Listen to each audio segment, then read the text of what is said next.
And back again. To the palace.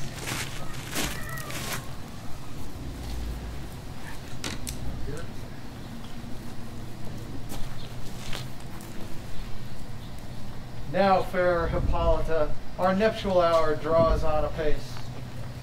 4 days bring in another moon, but oh, methinks how slow this old moon wanes. She lingers my desires like the stepdame or a dowager, long withering out a young man's revenue.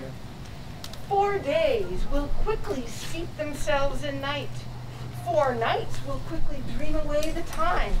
And then the moon, like to a silver bow, new bent in heaven, shall behold the night of our solemnities. Go, Philostrate, stir up the Athenian youth to merriments. Hippolyta, I wooed thee with my sword, and won thy love, doing thee injuries. But I will wed thee in another key, with pomp, with triumph, with reveling.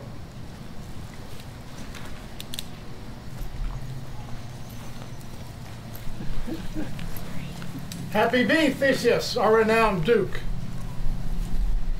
Thanks, good Aegeus. What's the news with thee?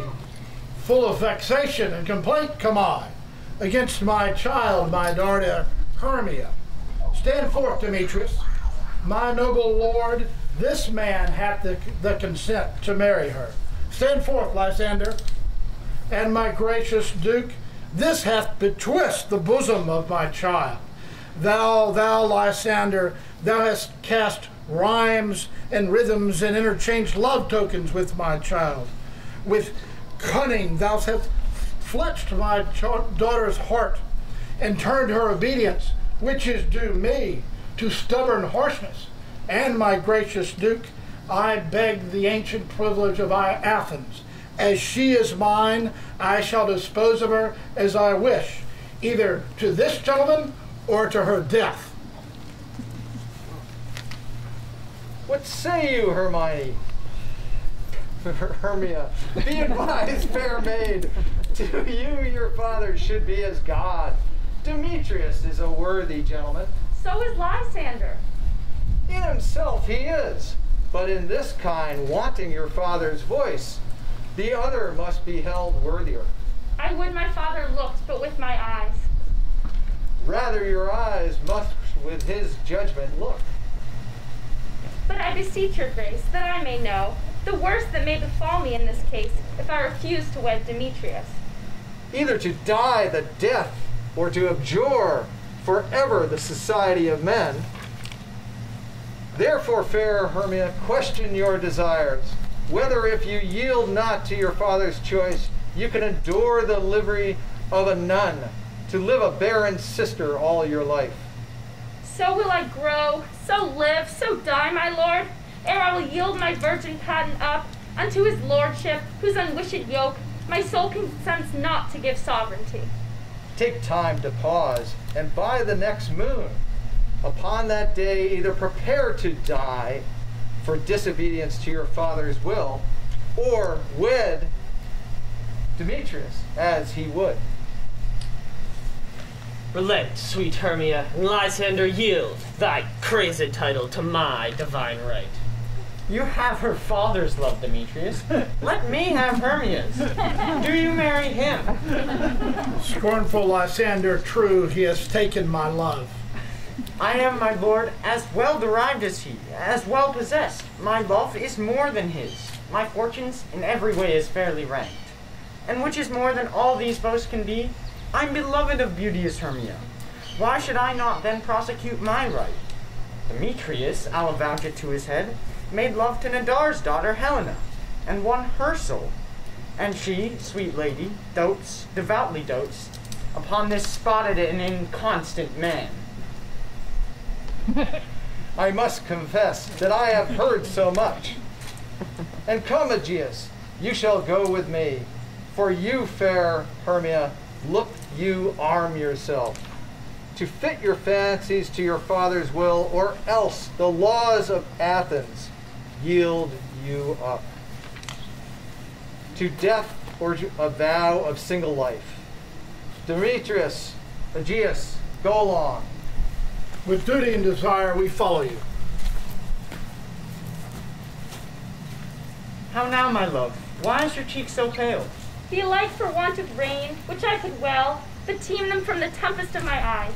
Ay me, for aught that I could ever read, the course of true love never did run smooth. Therefore, hear me, Hermia. I have a widowed aunt, a dowager, of great revenue, and she hath no child. From Athens is her house remote 7 leagues, and she respects me as her only son. There, gentle Hermia, may I marry thee. If thou lovest me, steal forth from my father's house tomorrow night, and in the wood, a league without the town, there will I stay for thee. My good Lysander, I swear to thee by Cupid's strongest bow, by his best arrow with the golden head, in that same place thou hast appointed me, tomorrow truly will I meet with thee. Keep promise, love. Look, here comes Helena. Godspeed, fair Helena. Whither away? Call you me fair, that fair again unsay. Demetrius loves your fair, oh happy fair. Your eyes are lodestars and your tongue sweet air. Oh, teach me how you look and with what art you sway the motion of Demetrius' heart. I frown upon him, yet he loves me still. Oh, that your frown would teach my smiles such skill. I give him curses, yet he gives me love. Oh, that my prayers could such affection move. The more I hate, the more he follows me. The more I love, the more he hateth me. Take comfort, he no more shall see my face. Lysander and myself will fly this place. Before the time I did Lysander see, seemed Athens as a paradise to me. Oh then, what graces in my love do dwell, that he hath turned a heaven unto a hell. Helen, to your minds we will unfold. Tomorrow night, through Athens' gates we have devised to steal. And in the wood, there my Lysander and myself shall meet, and thence from Athens turn away our eyes, to seek new friends and stranger companies. Farewell, sweet playfellow, pray thou for us, and good luck grant thee thou Demetrius. Keep word, Lysander, we must starve our sight from lovers' food, till morrow, deep midnight. I will, my Hermia. Helena, adieu. As you on him, Demetrius stowed on you. How happy some or other some can be. Through Athens I am thought as fair as she. But what of that? Demetrius thinks not so. He will not know but all he do know. For ere Demetrius looked on Hermia's eyne, he held down oaths that he were only mine. And when this hail some heat from Hermia felt, so he dissolved, and showers of oaths did melt. I will go tell him of fair Hermia's flight. Then to the wood will he tomorrow night pursue her. And for this intelligence, if I have thanks, it is a dear expense. But herein mean I to enrich my pain, to have his sight thither and back again.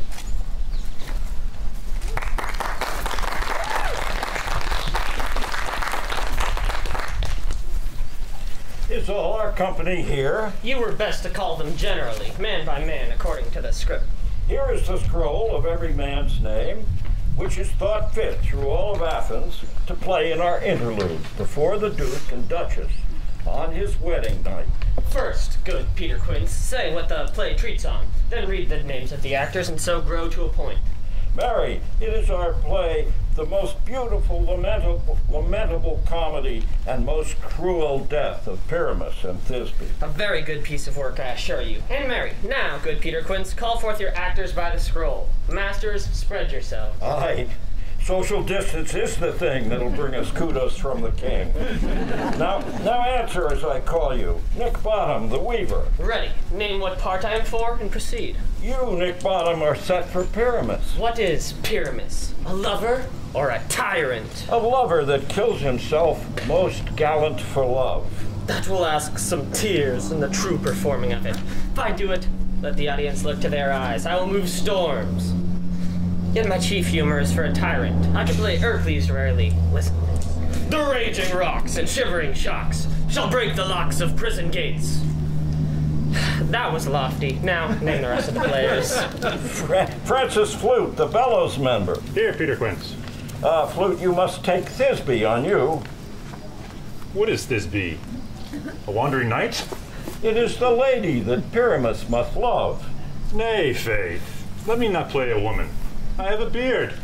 That is all one. You shall play it in a mask, and you may speak as small as you will. And I may hide my face. Let me play Thisbe too. I'll speak in a monstrous little voice. Thisbe, Thisbe, ah, Pyramus dear, thy lover dear, thy Thisbe dear and lady dear. No, you must play Pyramus and flute, you Thisbe. Well, proceed. Tom Snout, the weaver, the tinker. Here, Peter Prince. You as Wall. Snug the joiner, you the lion's part. And I hope here is a play fitted. Have you the lion's part written? Pray you, Pithy, give it to me, for I am slow of study. Oh, you may do it extempore.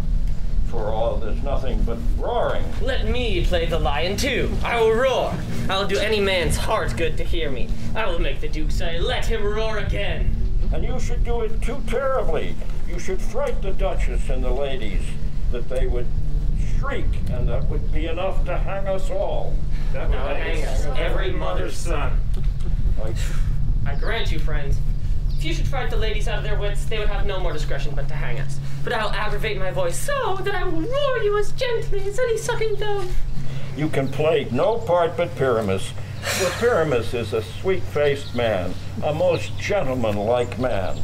Therefore you must need play Pyramus. Well, I will undertake it. What beard were I best play it in? Why, what you will. I'll discharge it in either your straw-colored beard or your orange tawny beard. Ooh, your purple ingrain beard, or your French crown color, the perfect yellow. Some of your French crowns have no hair at all. Then you would be barefaced. But masters, here are your parts. And I entreat you, I request you, I beseech you, con them by tomorrow night, and meet me at the Palace Wood, a mile without the town, and there, by moonlight, we will rehearse. I pray you, fail me not. We will meet, and now we may rehearse most obscenely and courageously.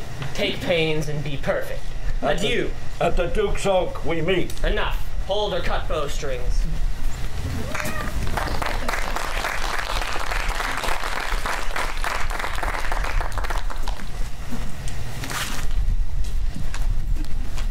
How now, Spirit? Whither wander you? Over hill, over dale, over park, over place, I do wander everywhere, and I serve the very plain. Farewell, thou love of spite, I'll be gone, a queen and all for elves from hither on. The king doth keep his revels here tonight. Take heed, the queen come not within his sight. For Oberon is passing fell in wrath, because she, as her attendant, hath a lovely boy stolen from an Indian king. She never had so sweet a changeling, and jealous Oberon would have the child, knight of his train, to trace the forests wild. But she perforce withholds the loved boy, crowns him with flowers, and makes him all her joy. And now they never meet in grove or green, by fountain clear or spangled starlight sheen. But they do swear that all their elves for fear creep into apron cuts and hide them there. If I mistake the shape and make me quite, or else you're that true and novice fight, called Robin the Toad. Are you not he, that flaming and waiting to make it good? Are you not he? Thou speakest aright. I am that merry wanderer of the night. I jest to Oberon and make him smile. But room fairy, here comes Oberon. Then here's my message. Would that please be done?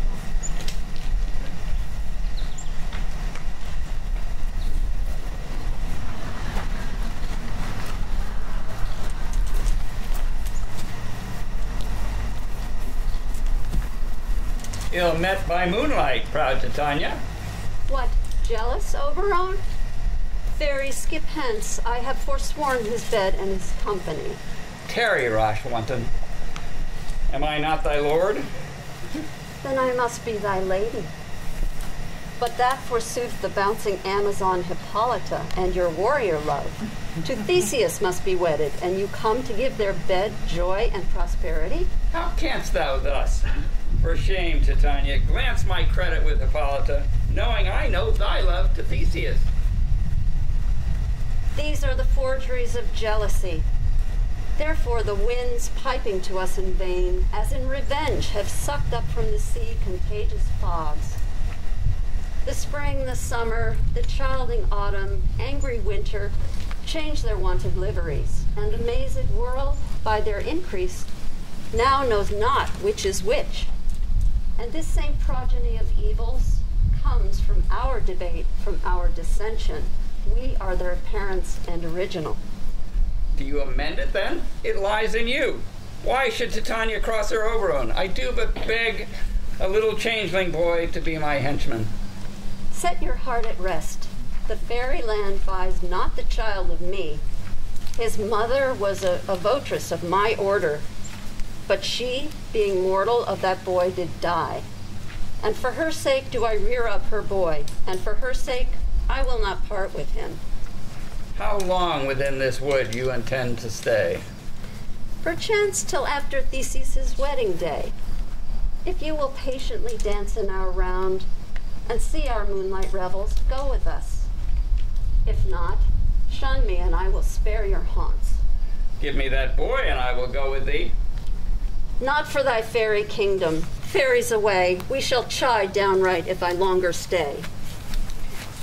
Well, go thy way. Thou shalt not from this grove till I torment thee for this injury. My gentle Puck, come hither. That time I saw, but thou couldst not, flying between the cold moon and earth, Cupid all armed. Marked I where the bolt of Cupid fell. It fell upon a little western flower that maidens call love in idleness. Fetch me that flower, the herb I showed thee once. The juice of it, on sleeping eyelids laid, will make a man or woman madly dote upon the next live creature that it sees. Fetch me this herb, and be thou here again, ere the Leviathan can swim a league. I'll put a girdle round about the earth in 40 minutes.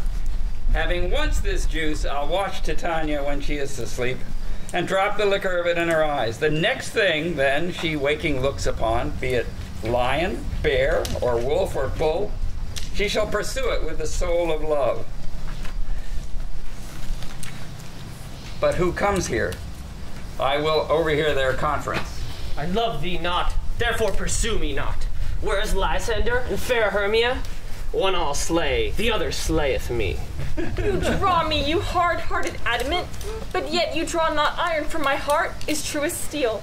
Leave you your power to draw, and I shall have no power to follow you. Do I entice you? Do I speak you fair? Or rather, do I not in plainest truth tell you I do not, nor I cannot love you? And even for that, do I love you the more? I am your spaniel, and Demetrius, the more you beat me, I will fawn on you.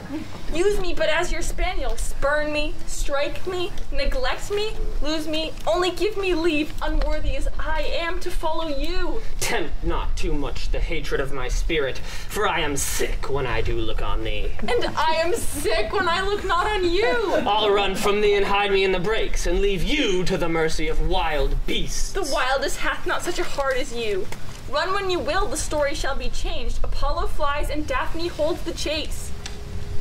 I will not stay thy questions, let me go. Or if thou follow me, do not believe, but I shall do thee mischief in the wood. I, in the temple, in the town, the field, you do me mischief. Fie, Demetrius, your wrongs to set a scandal on my sex. We cannot fight for love as men may do. We should be wooed, and we're not made to woo. I'll follow thee and make a heaven of hell, to die upon the hand I love so well. Fare thee well, nymph. Ere he do leave this grove, thou shalt fly him, and he shall seek thy love. Ah, hast thou the flower here? Welcome, wanderer. Aye, there it is. I pray thee, give it me. I know a bank where the wild thyme blows, where oxlips and the nodding violet grows, quite over-canopied with luscious woodbine, with sweet musk roses and eglantine. There sleeps Titania sometime of the night, lulled in these flowers with dances and delight, and with the juice of this I will streak her eyes, and make her full of hateful fantasies. Take thou some of it, and seek through this grove. A sweet Athenian lady is in love with a disdainful youth. Anoint his eyes, but do it when the next thing he espies may be the lady. Thou shalt know the man by the Athenian garments he hath on. Effect it with some care, that he may prove more fond on her than she upon her love. And look thou meet me ere the first cock crow. Fear not, my lord, your servant shall do so.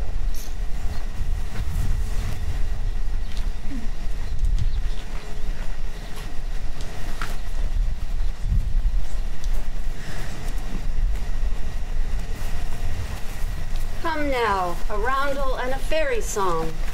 Sing me now asleep, and then to your offices and let me rest.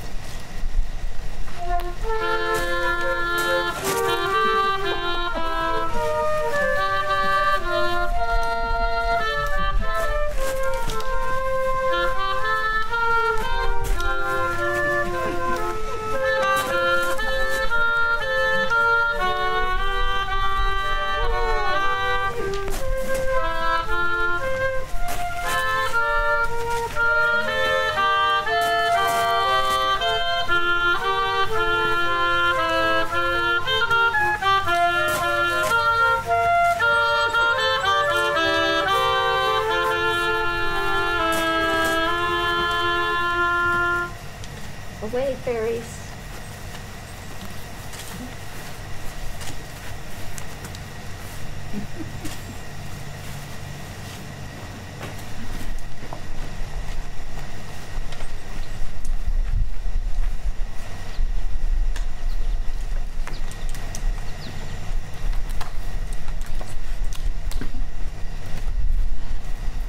What thou seest when I awake, do it for thy true love take. Love and languish for his sake. When thou wakest, it is dear. Wake when some vile thing is near.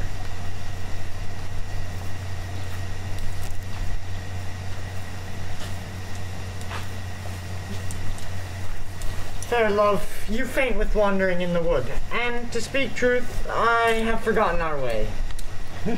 We'll rest us, Hermia, if you think it good, and tarry for the comfort of the day. Be it so, Lysander. Find you out of bed, for I upon this bank will rest my head. One turf shall serve as pillow for us both. One heart, one bed, two bosoms, and one troth. Nay, good Lysander, for my sake, my dear, lie further off. Do not lie so near. Oh, take the sense, sweet of my innocence. Love takes the meeting in love's conference. I mean that my heart unto yours is knit, so that but one heart we can make of it. Then by your side no bedroom me deny, for lying so, Hermia, I do not lie. Lysander riddles me prettily. But, gentle friend, for love and courtesy, lie further off in human modesty. Such separation as may well be said becomes a virtuous bachelor and a maid. So far be distant, and good night, sweet friend. Thy love near altar till thy sweet life end. Amen, amen. To that fair prayer say I, and then end life when I end loyalty. Here's my bed. Sleep give thee all his rest. With half the wish, the wisher's eyes be pressed. Through the forest have I gone, but Athenian found I none.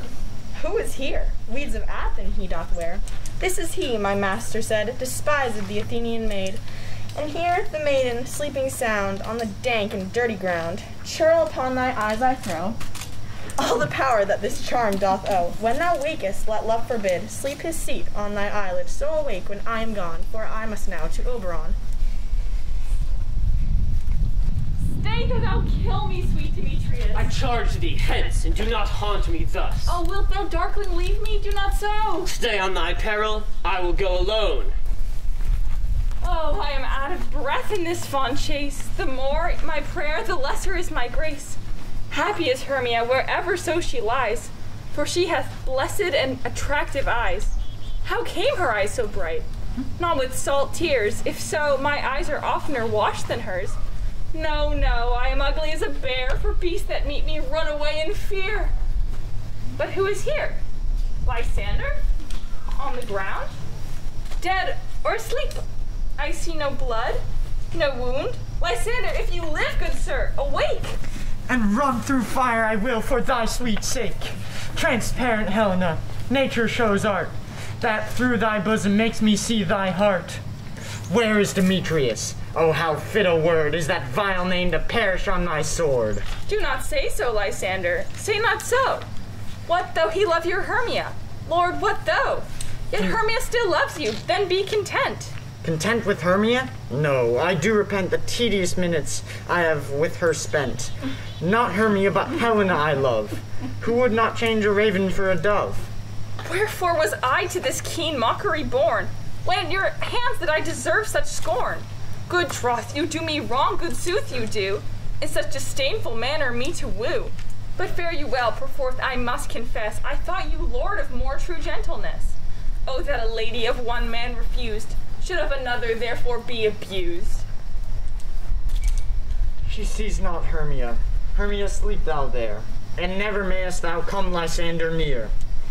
And all my power address your love and might to honor Helen and be her knight.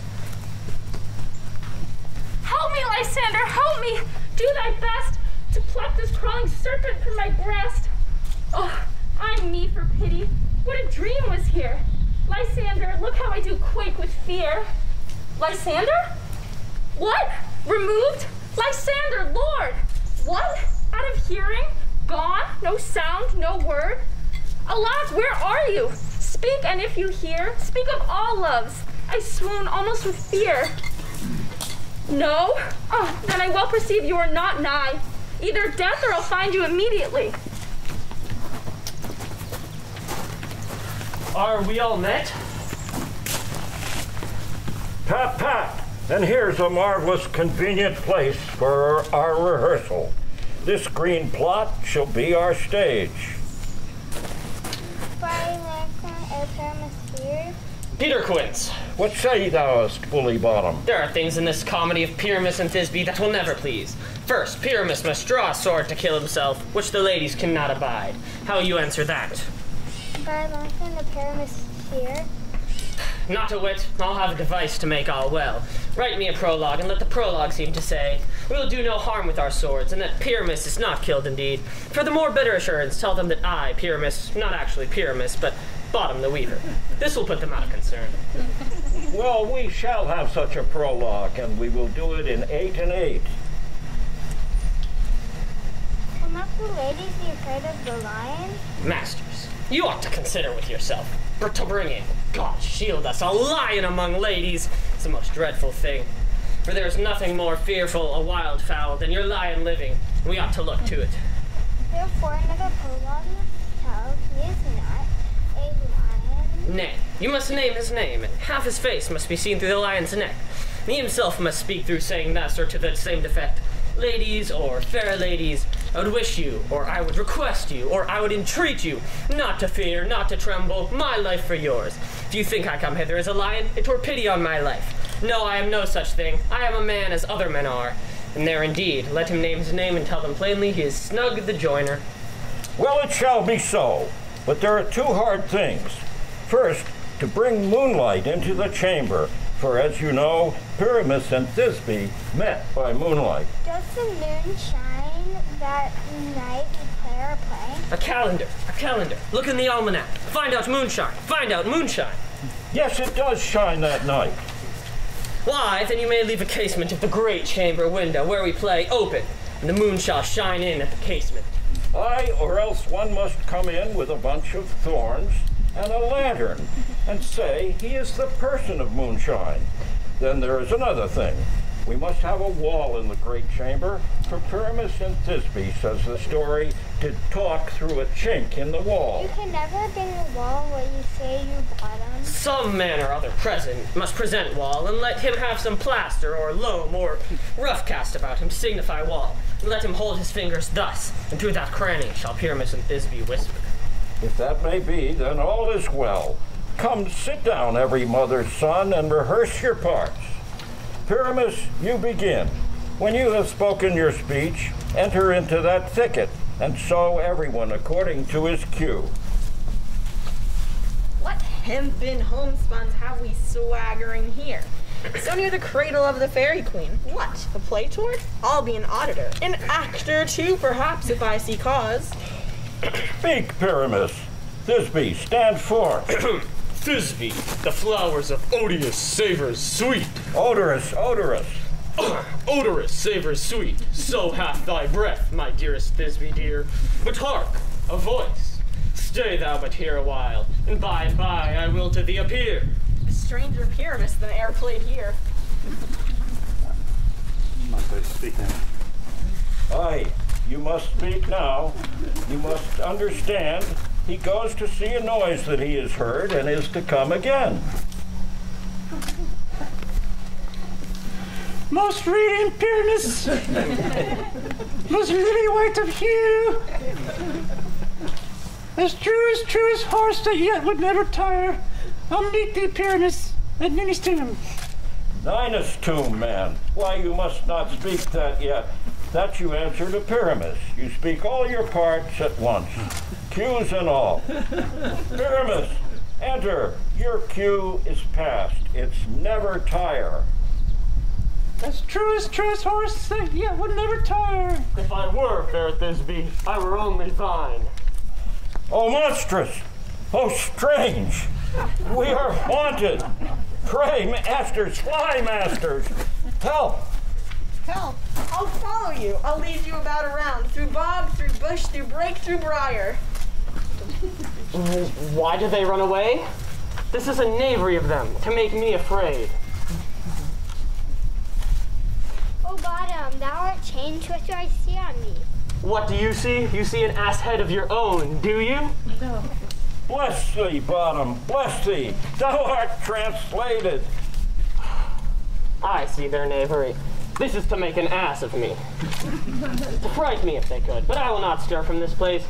And do what they can, I will walk up and down here, and I will sing, and they shall hear that I am not afraid. This ousel clock so black of hue, which orange Tommy Bill, the throstle with his notes so true, the wren with little quill. What angel wakes me from my flowery bed? The finch, the sparrow, and the lark, the plain song cuckoo gray, whose note full many a man doth mark, and dares not answer nay. For indeed, who would set his wit to so foolish a bird? Who would give a bird the lie, though he cry, cuckoo, never so? I pray thee, gentle mortal, sing again. Mine eye is much enamored of thy note, so is mine eye enthralled of thy shape. And thy fair virtue's force perforce doth move me on the first view to swear, I love thee. Methinks, mistress, you should have little reason for that. And yet, to say the truth, reason and love keep little company together nowadays. Thou art as wise as thou art beautiful. Not so neither, but if I had wit enough to get out of this wood, I have enough to serve mine own turn. Out of this wood do not desire to go. Thou shalt remain here, whether thou wilt or no. And I do love thee, therefore go with me. I'll give thee fairies to attend on thee. And I will purge thy mortal grossness so, that thou shalt like an airy spirit go. Peas blossom, cobweb, moth, and mustard seed. Mustard seed? Okay, peas blossom. Cobweb, and I. Moth. Mustard seed. And I. Where shall we go? Be kind and courteous to this gentleman. Nod to him, elves, and do him courtesies.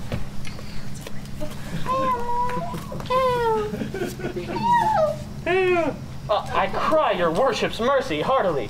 I beseech your worship's name. Cobweb. I shall desire of you more acquaintance, good Master Cobweb. If I cut my finger, I shall make bold with you. Your name, honest gentleman? I pray you, commend me to Mistress Squash, your mother, and to Master Peascod, your father. Good Master Peas Blossom, I shall desire of you more acquaintance. Your name, I beseech you, sir? Mustard Seed. Good Master Mustard Seed, I know of your pain should swell. I desire of you more acquaintance, good Master Mustard Seed. Come, wait upon him, lead him to my bower. Tie up my lover's tongue and bring him silently.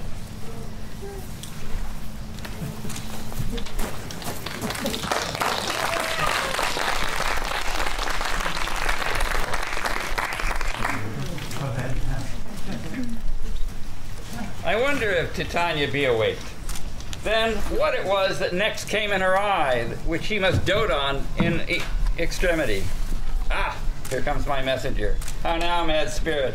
What night rule now about this haunted grove? My mistress with a monster is in love, near to her close and consecrated bower, while she was in her dull and sleeping hour, a crew of patches, rude mechanicals, that work for bread upon Athenian stalls, were met together to rehearse a play intended for great Theseus's nuptial day, the shallowest thick-skin of that barren sort, who Pyramus presented in their sport, forsook his scene and entered in a thicket. When I did him at this advantage take, an ass's knoll I fixed upon his head, and left sweet Pyramus translated there, when in that moment so it came to pass, Titania waked, and straightway loved an ass. Ah, this falls out better than I could devise. But hast thou yet latched the Athenian's eyes with the love juice, as I bid thee do? I took him sleeping, that is finished too, and the Athenian woman by his side, that when he waked, of force she must be eyed. Oh, why rebuke you him that loves you? This is the same Athenian. This is the woman, but this is not the man.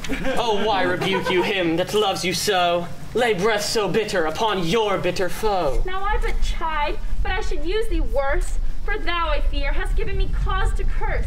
Thou hast slain Lysander in his sleep, being our shoes in blood, plunge in the deep, and kill me too. So should a murderer look, so dead, so grim. So should the murdered look, and so should I, pierced through the heart with your stern cruelty. Yet you, the murderer, look as bright and clear as yonder Venus in her glimmering sphere. What's this to my Lysander? Where is he? Ah, good Demetrius, wilt thou give him me? I'd rather give his carcass to my hounds. Out dog, out cur! Thou drivest me past the bounds of maiden's patience. Hast thou slain him then? Henceforth be never numbered among men. Oh, once tell true, even for my sake. You spend your passion on a misprized mood.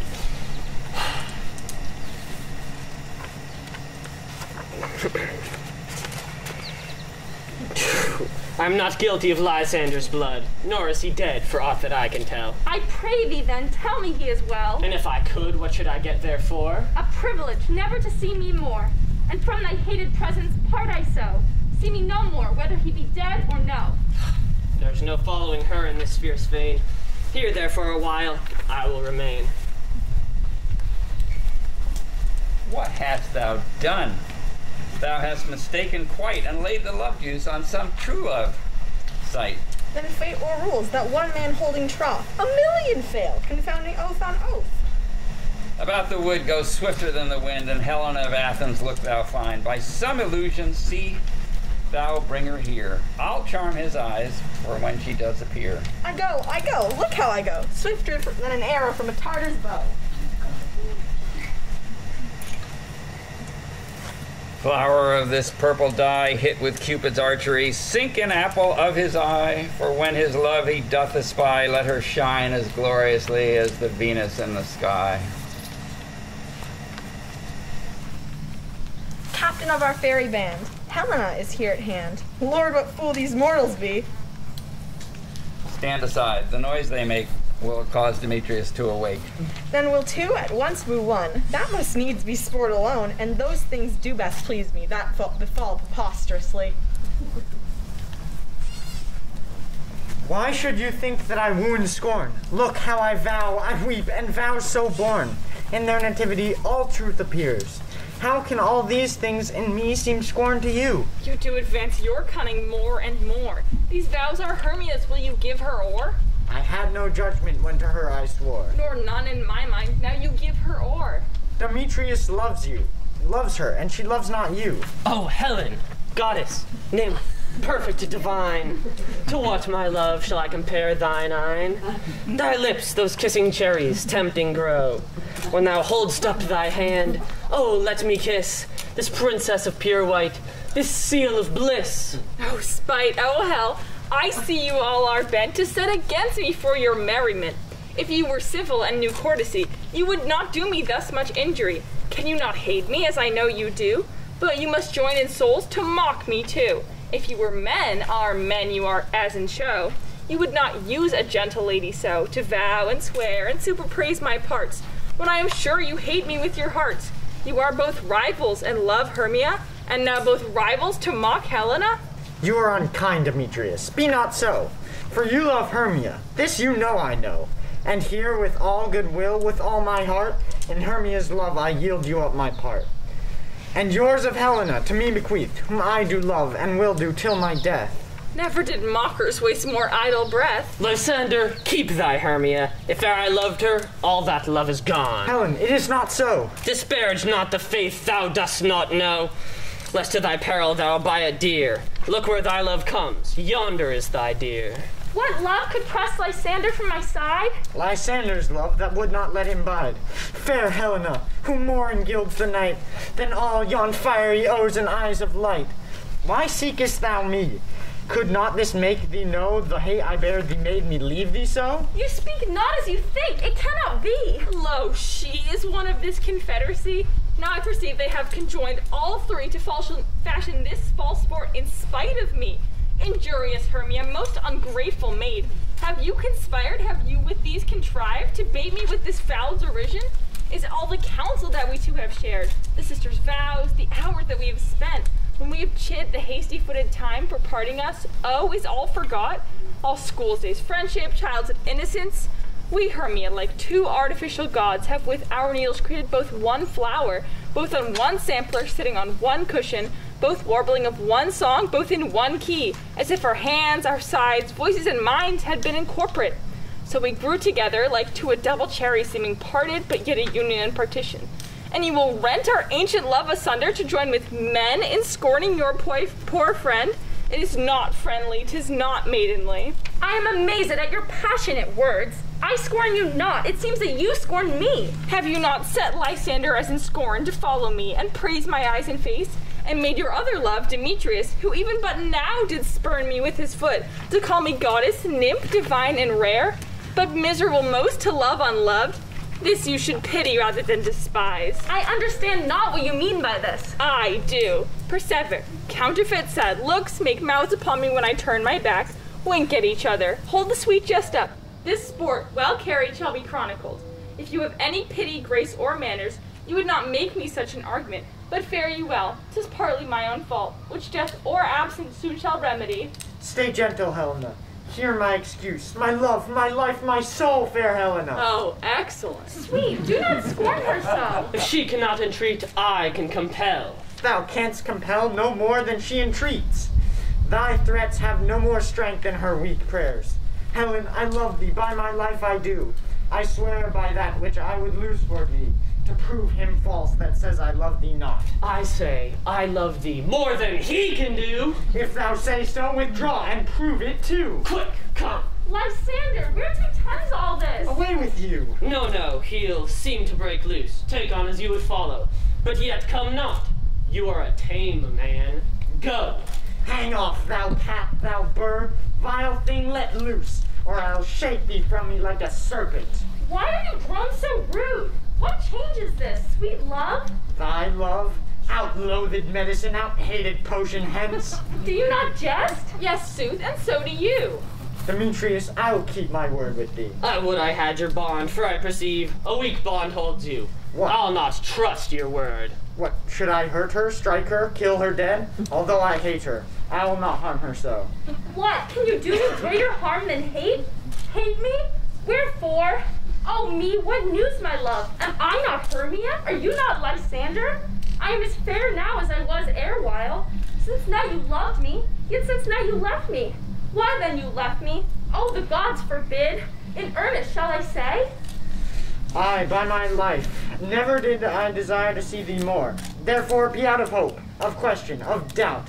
Be certain nothing truer, 'tis no jest, that I do hate thee and love Helena.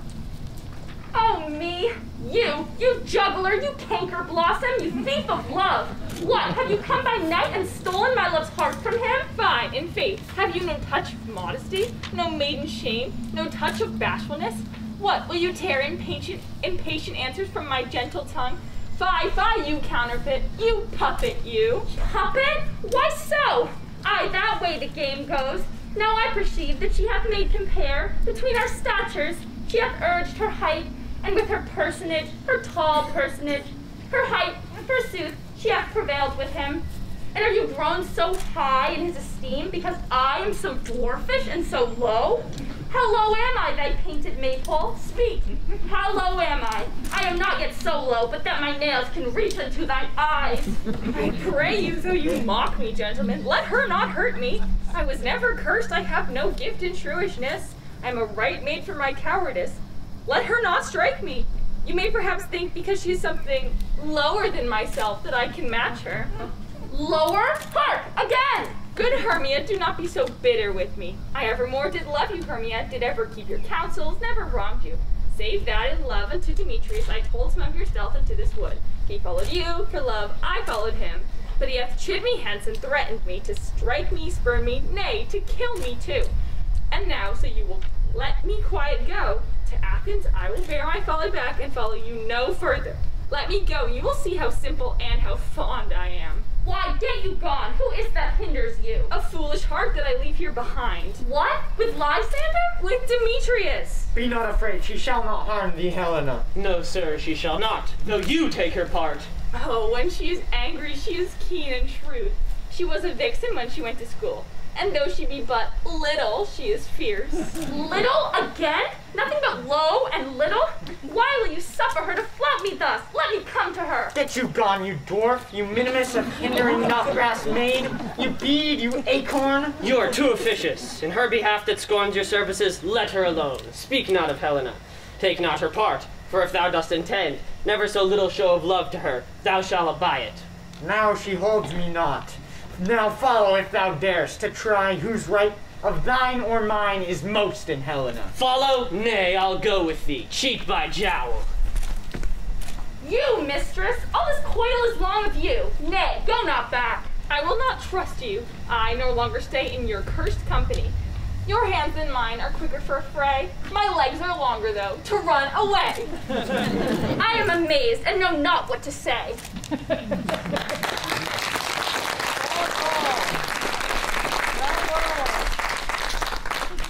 This is thy negligence. Still thou mistakest, or else committest thy knaveries willfully. Believe me, King of Shadows, I mistook. Did you not tell me I should know the man by the Athenian garments he had on? And so far blameless proves my enterprise, that I have anointed an Athenian's eyes, and so far I am glad I did sort, as their jangling I esteem a sport. Thou seest these lovers seek a place to fight. Hie therefore, Robin, overcast the night, and lead these testy rivals so astray as one come not within another's way. Then crush this herb into Lysander's eye, whose liquor hath this virtuous property, to take from thence all error with his might, and make his eyeballs roll with wonted sight. When they next awake, all this derision shall seem a dream and fruitless vision. I'll to my queen and beg her Indian boy, and then I will her charmed eye release from monster's view, and all things shall be peace. My fairy lord, this must be done with haste, for night's swift dragons cut the clouds full fast, and yonder shines Aurora's harbinger. We may effect this business yet ere day. Up and down, I will lead them up and down. I am feared in field and town. Goblin, lead them up and down. Here comes one. Where art thou, proud Demetrius? Speak thou now. Here, villain, drawn and ready. Where art thou? I will be with thee straight. Follow me then, to plainer ground. Lysander, speak again. Thou runaway, thou coward, art thou fled? Speak, in some bush? Where dost thou hide thy head? Thou coward, art thou bragging to the stars, telling the bushes that thou lookest for wars? Yea, art thou there? Follow my voice, we'll try no manhood here. He goes before me, and still dares me on. When I come where he calls, then he is gone. The villain is much lighter heeled than I. I followed fast, but faster he did fly. That followed am I in dark, uneven way, and here will rest me. Coward, why comest thou not? Abide me if thou darest, for well I wot. Thou runn'st before me, shifting every place, and darest not stand, nor look me in the face. Where art thou now? Come hither, I am here. Nay then, thou mock'st me, thou shalt buy this dear. If ever I thy face by daylight see, now go thy way. Faintness constraineth me, to measure out my length on this cold bed. By day's approach, look to be visited. Oh, weary night, a long and tedious night. Abate thy hours, shine comfort from the east, that I may back to Athens by daylight, from these that my poor company detest. And sleep that sometimes shuts up sorrow's eyes, steal me away from mine own company. Yet but 3? Come one more. 2 of both kinds make up 4. Here she comes, cursed and sad. Cupid is a knavish lad, just to make poor females mad. Never so weary, never so in woe, bedabbled with the dew and torn with briars. I can no further crawl, no further go. My legs can keep no pace with my desires. Here will I rest me, till the break of day. Heaven's shield, Lysander, if they mean a fray. On the ground, sleep sound, I'll apply to your eye, gentle lover remedy. When thou wakest, thou takest true delight in the sight of thy former lady's eye, and the country proverb known that every man should take his own.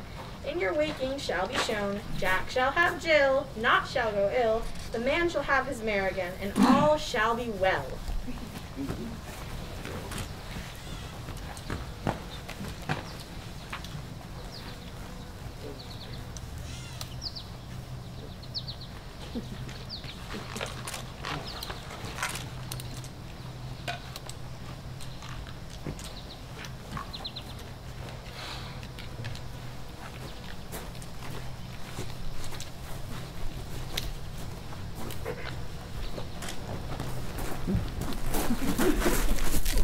Come, sit thee down upon this flowery bed, while I thy amiable cheeks do coy, and stick musk roses in thy sleek smooth head, and kiss thy fair large ears, my gentle joy. Where's Peas Blossom? Ready, Scratch my head, Peas Blossom. Where's Monsieur Cobweb? ready. Monsieur Cobweb, good monsieur, get your weapons in hand and kill me a red-hipped humblebee on the top of a thistle. And good monsieur, bring me the money bag. Where's Monsieur Mustard Seed? Ready? Give me your niece, Mr. Mustard Seed. Pray you, leave your courtesy, good monsieur. What you will? Nothing, good monsieur, but to help cavalry Cobweb to scratch. I must to the barber's, monsieur, for methinks I am marvelous hairy about the head. And I am such a tender ass, if my hair do but tickle me, I must scratch. What, wilt thou hear some music, my sweet love? I have a reasonable good ear in music. Let's have the tongs and bones. Or say, sweet love, what thou desirest to eat. Truly, peck of provender, I could munch your good, dry oats. Methinks I have a great desire to a bottle of hay. Good hay, sweet hay, hath no fellow. I have a venturous fairy that shall seek the squirrel's hoard and fetch thee new nuts. I had rather have a handful or 2 of dried peas. But I pray you, let none of your people stir me. I have an exposition of sleep come upon me. Sleep thou. Sleep thou, and I will wind thee in my arms. Fairies, be gone, and always away. Oh, how I love thee, how I dote on thee.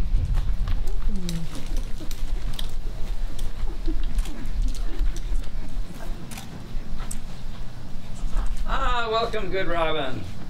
Seest thou this sweet sight? Her dotage now I do begin to pity. Now, gentle Puck, take this transformed scalp from off the head of this Athenian swain, that he is awakening when the other do. May all to Athens back again repair, and think no more on this night's accidents, but as the fierce vexation of a dream. But first, I will release the fairy queen.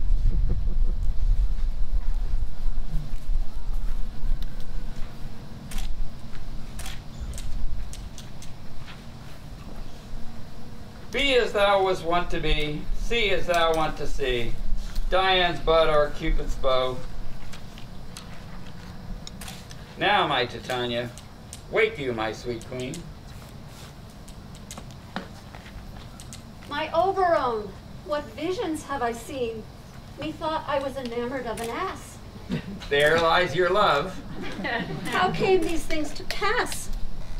Oh, mine eyes do loathe his visage now. Silence a while. Robin, take off this head. Titania, music call. Now thou wakest with thine own fool's eyes do peep.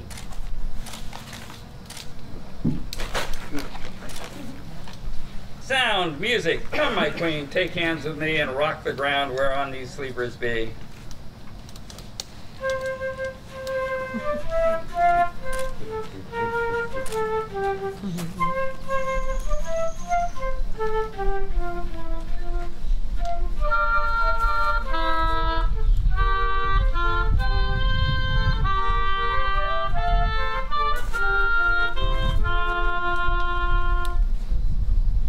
Now thou and I are new in amity, and will tomorrow midnight solemnly dance in Duke Theseus's house triumphantly, and blessed to all fair prosperity, there shall the pairs of faithful lovers be wedded, with Theseus all in jollity. Fairy King, attend and mark. I do hear the morning lark. Then my queen in silence said, trip we after night's shade. Come, my lord, and in our flight, tell me how it came this night that I sleeping here was found with these mortals on the ground.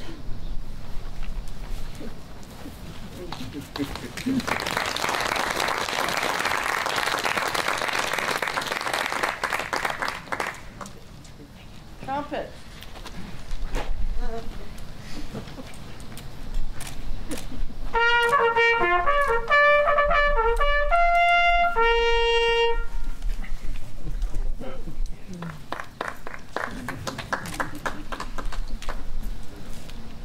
Go, one of you, find out the forester, for now our observation is performed, and since we have the dawning of the day, my love shall hear the music of my hounds. Uncouple the western valley, let them go, dispatch, I say, and find the forester. I was with Hercules and Cadmus once, when in a wood of Crete they bayed the bear with hounds of Sparta. My hounds are bred of the Spartan kind. But stop, what nymphs are these? My lord, this is my daughter here asleep, and this Lysander, and Demetrius this is, and Helena, old Nader's Helena. I wonder of their being here. No doubt they rose up early to observe the rite of May, and hearing our intent, came here in grace of our solemnity. But speak, Aegeus, is this not the day that Hermia shall give answer of her choice? It is, my lord. Go bid the huntsmen wake them with their horns.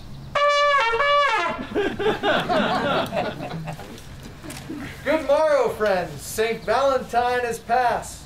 Begin these wood birds but to couple now? Pardon, my lord. I pray you all stand up. I know you two are rivals. How comes this gentle concord in the world, that hatred is so far from jealousy, to sleep by hate and fear no enmity? My lord, I shall reply amazedly. I cannot truly say how I came here, but as I think, I came with Hermia hither. Our intent was to be gone from Athens, where we might, without the peril of the Athenian law. Enough, enough, my lord, you have enough. I beg the law upon his head.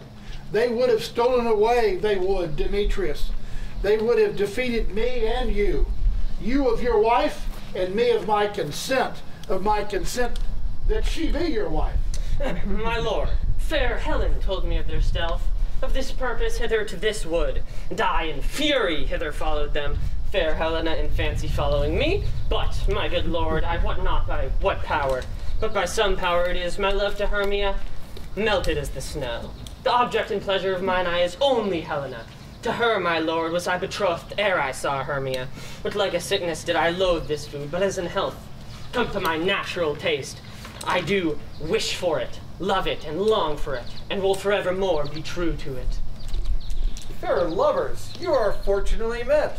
Of this discourse we more will hear anon. Aegeus, I will overbear your will, for in the temple by and by with us, these couples shall eternally be knit. Away with us to Athens, 3 and 3, we'll hold a feast of great solemnity. Come, Hippolyta. These things seem small and undistinguishable, like far-off mountains turned into clouds. Methinks I see these things with parted eye, when everything seems double. So methinks that I have found Demetrius like a jewel, mine own and not mine own. Are you sure that we are awake? It seems to me that yet we sleep, we dream. Do not think the Duke was here, and bid us follow him? Yea, and my father. And Hippolyta. And he did bid us follow to the temple. Why then, we are awake. Let's follow him. And by the way, let us recount our dreams.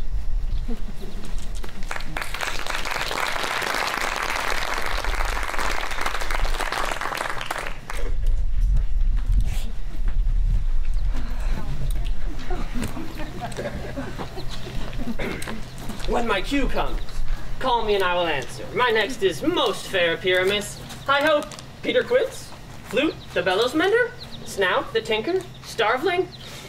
God's my life, stolen hence and left me asleep. I've had a most rare vision. I have had a dream past the wit of man to say what dream it was. Man is but an ass if he go about to expound this dream. Off to Athens.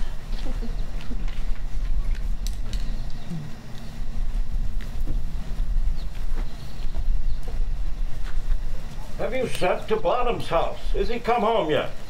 He cannot be heard of. Without a doubt, he is transported. Masters, the Duke and Duchess is coming from the temple, and there are 2 or 3 lords and ladies more merry. Where are these lads? Where are these hearts? Bottom, O most gracious day!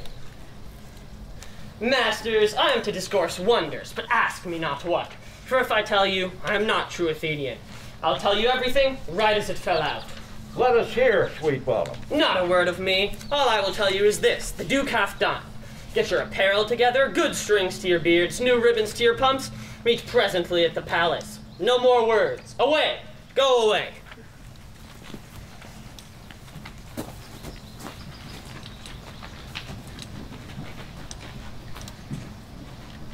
It is strange, my Theseus, that these lovers speak of.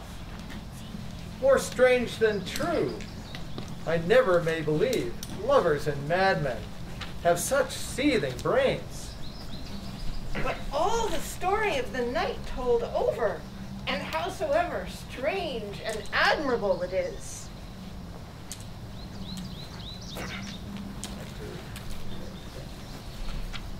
Here comes the lovers, full of joy and mirth. Joy, gentle friends, joy and fresh days of love. Accompany your hearts. More than to us, wait in your royal walks, your board, your bed. Come now, what masks, what dances shall we have to wear away the long age of 3 hours between our after supper and bedtime? Where is our usual manager of mirth? What revels are in hand? Is there no play to ease the anguish of these torturing hours? Call Philostrate. Here, your highness. Say, what abridgment have you for this evening? What mass, what music? How shall we beguile the lazy time, if not with some delight? Here is a brief list. Make choice of which your highness will see first. The battle of the centaurs to be sung by an Athenian eunuch to the harp? Well, none of that. That have I told my love. In the glory of my kinsman Hercules, the riots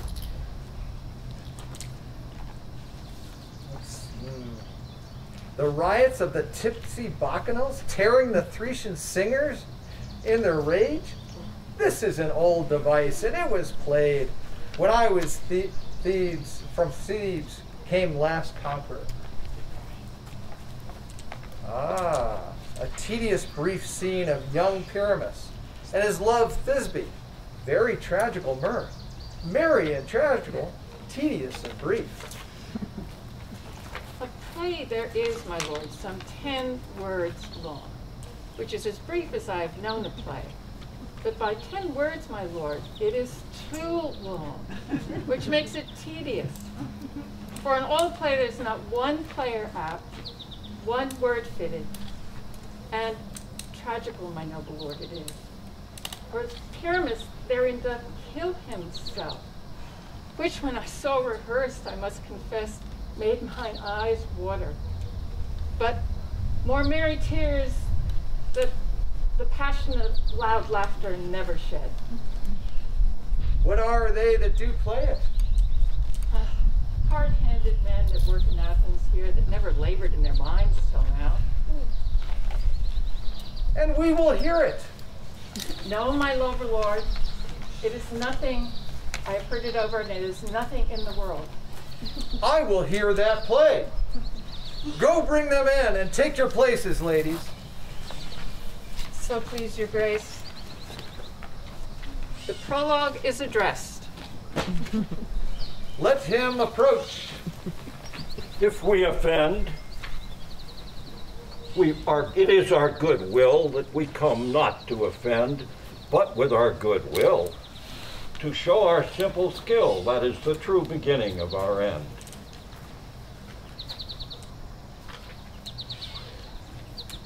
Why? We do. Consider them. Consider that we come not to impeach you. We come in minding to content you. Our true intent. Our true intent is for your delight. We are not here that you should hear repent you. Our players are at hand, and by their show you shall know all that you are to know. This fellow doth stand upon points. He hath rid his prologue like a rough colt. He knows not the stop. A good morrow, my lord. It is not enough to speak, but to speak true. Who is next? Perhaps you wonder at our show. Well, wonder not, for truth shall make all things plain. This man is Pyramus, as you should know. This beauteous lady, Thisbe, is certain. This man, with lime and rough cast, presenteth wall, that vile wall that did the lovers sunder, and through wall's chink they were content to whisper, at the which let no man wonder.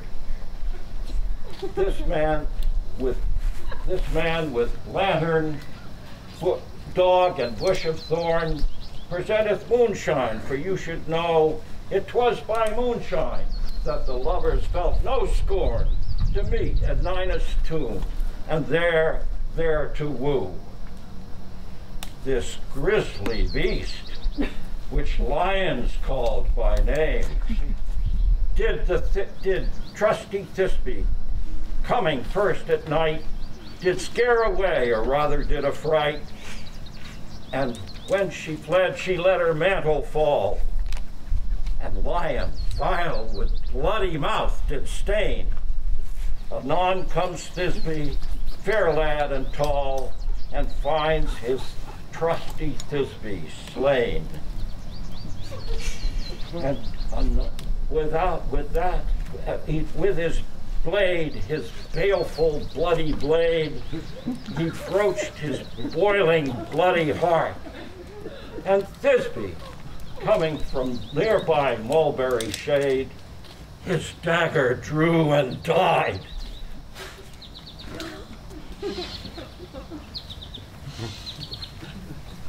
I wonder if the lion be to speak. No wonder, my lord, when many asses do.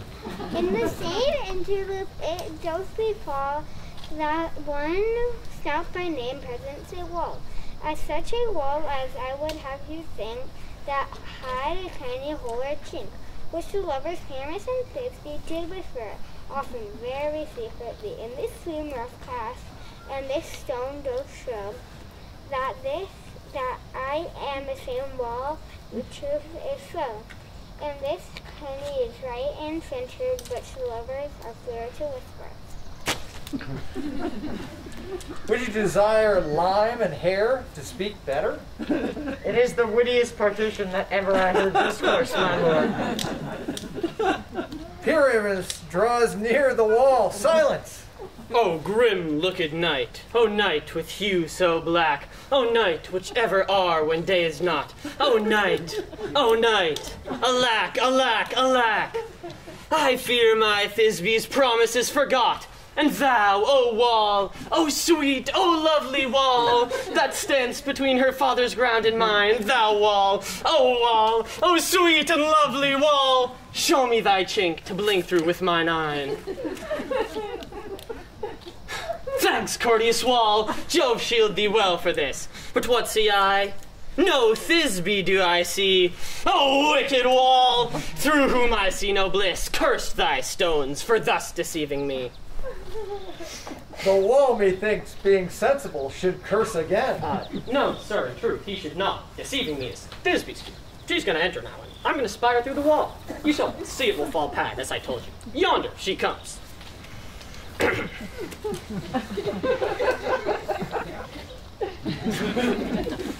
O wall, full often hast thou heard my moans. These cherry lips. O wall, full often hast thou heard my moans, for parting my fair Pyramus and me. These cherry lips have often kissed thy stones with lime and hair knit up in thee. I see a voice, now to the chink, to spy, and I can hear my Thisbe's face. Thisbe? My love, my heart, my love, I think. Think what thou wilt, I am thy lover's grace, and like Lamander am I trusty still. And I like Helen to the fates may kill. Not shaftless to Procris was so true. A shaftless to Procris, I to you. Oh, kiss me through the hole of this vile wall.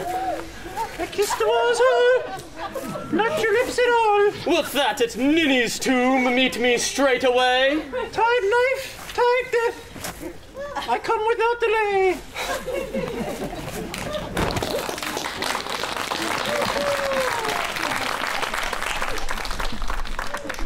Now is the wall raised between the two neighbors? No remedy, my lord, when walls are so willful to hear without warning. This is the silliest stuff that ever I heard. The best in this kind are but shadows, and the worst are no worse, if imagination amend them. It must be your imagination then, and not theirs. If we imagine no worse of them than they of themselves, they may pass for excellent men. Here come two noble beasts in, a man and a lion. You ladies whose gentle hearts do fear, the smallest monstrous mouse that creeps on the floor, may now perchance both quake and tremble here, when lion wrath and rawest rage doth roar. Then I know that I, snug the joiner am, a lion fell nor else once. For if I should as lion come and strive, into this place were pity on my life. A very gentle beast, and of good conscience. The very best at a beast, my lord, that e'er I saw. This lion is a very fox for his valor. True, and a goose for his discretion. Not so, my lord, for his valor cannot carry his discretion, and the fox carries the goose. His discretion, I am sure, cannot carry his valor, for the goose carries not the fox. It is well. Leave it to his discretion, and let us listen to the moon. This lantern doth the horn of the moon present. You should have worn the horns on his head.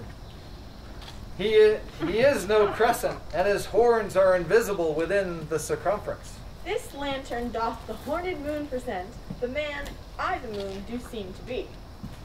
This is the greatest error of all the rest. The man should be put into the lantern. How is it else the man is the moon? She dares not come there for the candle, for you see it is already in snuff. I am weary of this moon. Would he would change. It appears by his small light of discretion that he is in the wane. But yet in courtesy, in all reason, we must stay the time. Proceed, moon. All I have to say is to tell you that the lantern is the moon. I the man, I the moon, this thorn bush, my thorn bush, and this dog, my dog. Why, all these things should be in the lantern, for all these are in the moon. But silence, here comes Thisbe.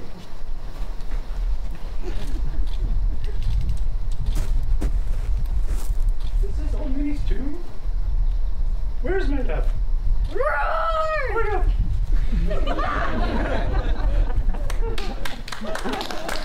Well roared, Lion. Well run, Thisbe. Well shown, Moon. Well moused, Lion. And then came Pyramus, and so the lion vanished. Sweet moon, I thank thee for thy sunny beams. I thank thee, moon, for shining now so bright, for by thy gracious golden glittering gleams, I trust to take of truest Thisbe's sight. But stay, O spite, but mark, poor knight, what dreadful dole is here? Eyes, do you see? How can it be? O dainty duck, O dear, thy mantle good, what? Stained with blood? Approach, ye furies fell. O fates, come, come. Cut thread and thrum. Quail, crush, conclude, and quell.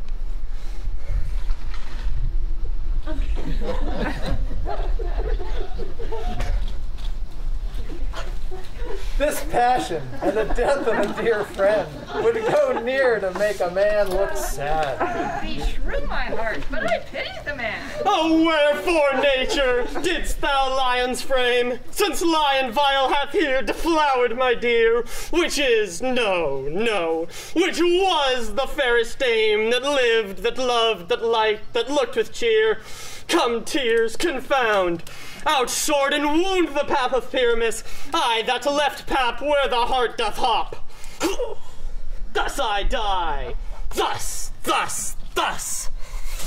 Now I am dead, now I am fled, my soul is in the sky. Tongue, loose thy light, moon, take thy flight. Now die. With the help of a surgeon, he might yet recover and prove an ass. How chance Moonshine is gone before Thisbe comes back and finds her lover? She will find him by starlight. Here she comes, and her passion ends the play. Methinks she should not use a long one for such a Pyramus. I hope she will be brief. She has spied him already with those sweet eyes. Asleep, my love? What? Dead? I dead. Oh, Pyramus! Arise! Speak! Quiet down. Dead!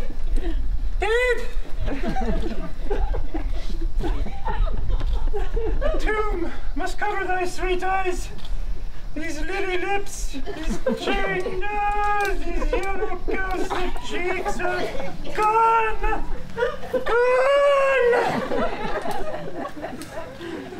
Lovers, like moon! Lovers, moon! His eyes were green as licks. Oh, sisters three, come to me, with hands as pale as milk.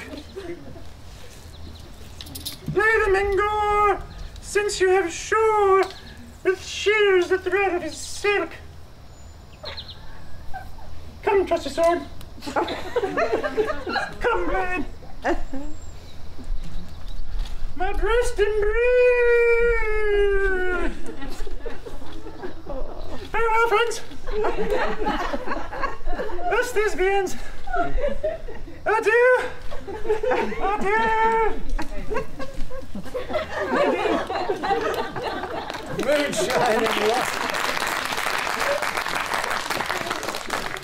Moonshine and Lion are left to bury the dead. Aye, and Wall too. No, I assure you, the wall is down that parted their fathers.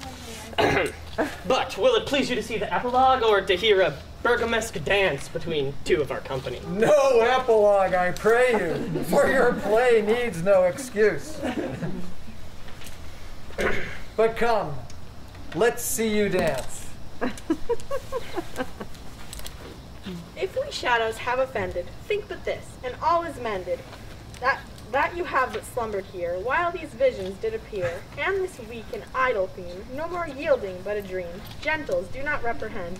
If you pardon, we will mend, and as I am an honest puck, if we have unearned luck, now to scape the serpent's tongue, that will make amends ere long. Else the puck a liar call, so good night unto you all. Give me your hands if we shall be friends, and Robin shall a store amends.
Mention it. No thanks. I'm a governor.